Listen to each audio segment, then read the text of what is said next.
Magandang araw mga kapatid. Tayo ay tumatahak sa Miyerkules ng ika-9 na linggo ng karaniwang panahon. Ako po si Brother Ian.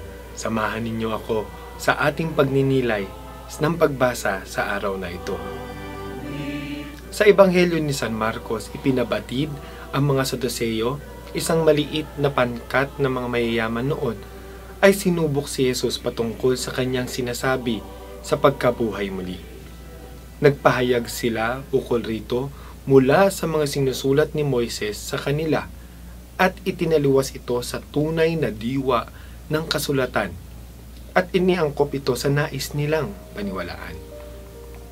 Mga minamahal, ang mga banal na kasulatan ay isa sa dalawang matibay na pundasyon bukod sa tradisyon ng simbahan sa ating pananampalataya.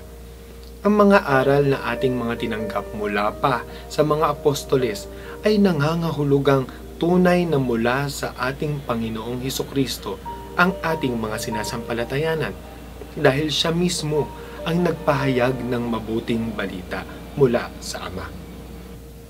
Ngunit aminin natin na madalas maging tayo ay naliligaw sa mga tunay na ibig sabihin ng mga banal na kasulatan. Mahirap unawain ang mga nasusulat hinggil sa kanilang pinapatungkulan sapagkat ito ay mula sa ibang panahon at kultura. Ang kanilang panahon, tradisyon, kultura, at ang kanilang mga sitwasyon sa buhay ay dapat din nating isaalang-alang upang ating lubos na maunawaan at maiugnay ang ating pang-araw-araw na buhay hinggil rito. Dapat natin ding mabatid na hindi literal ang ilang mga bagay na sinasabi ng mga kasulatan. Marami rito ay parabola tulad ng mga aral ni Jesus. Siya ay nagkikwento ng isang istorya at mula rito, maririnig pa natin na maging ang mga apostoles ay nagtatanong, Panginoon, ano ba ang ibig mong sabihin? Mga minamahal, ang ating pangunawa sa mga kasulatan ay nag-aanyaya sa atin upang balikan ang mga natatanging mga kaganapan sa tunay nitong diwa nang ito ay naisulat. Katuwang dapat nito ang ilang mga bagay na ipinagkaloob sa atin ng Panginoon tulad ng siyensya sa larangan ng arkeolohiya, etnolohiya, maging ang kasaysayan at minsan pa pati nga ang kanilang wika ay dapat maunawaan upang tayo ay mahimpil sa tunay na diwa ng kasulatan na isinulat noong mga panahong iyon. Ito ang magtuturo o gagabay sa ating pang-araw-araw na buhay. Sinabi ni Jesus na siya ang katotohanan, ang daan at ang buhay. Makinig tayo sa kanyang mga sinasabi mula sa banal na kasulatan.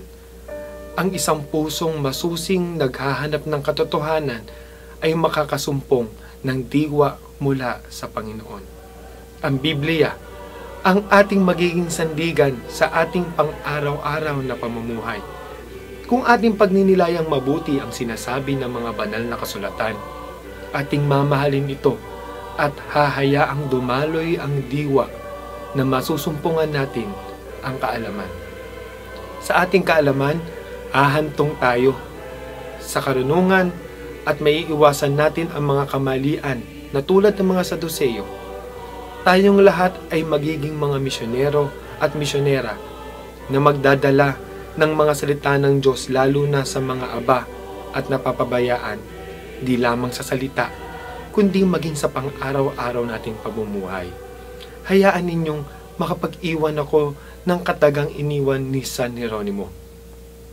Ang pagmamahal sa banal na kasulatan ay pagmamahal sa karunungan at ito ang gagabay sa iyo tungo sa tunay na katubusan. Ikaw, ako, gaano natin pinahahalagahan ang mga aral ng Diyos? Magandang araw.